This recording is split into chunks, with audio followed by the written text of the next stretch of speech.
پاکستان په خپل کور کې له ماتې سره مخامخ شو.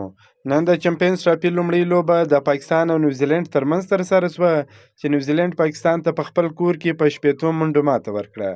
د دې لوبې په پیل کې پاکستان د لوبې پچه وګټل، په خپله یې د نیوزیلینډ پر وړاندې د توپ اچونې پرېکړه وکړه.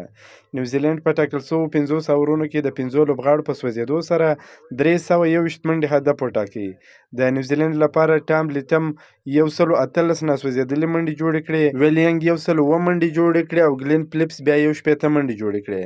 د پاکستان لپاره نسیم شاه او آریوس روف 2 وکټې ترلاسه کړې، ابرار احمد 1 وکټه ترلاسه کړه. پاکستان د یاد هدف په تعقیب کې توپوهنه پیل کړل. د لوبې په 24.2 اورونو کې د ټولو لوبغاړو په سوځېدو سره یوازې 260 منډې جوړې کړې او په 80 منډو یې ماته وخوړل.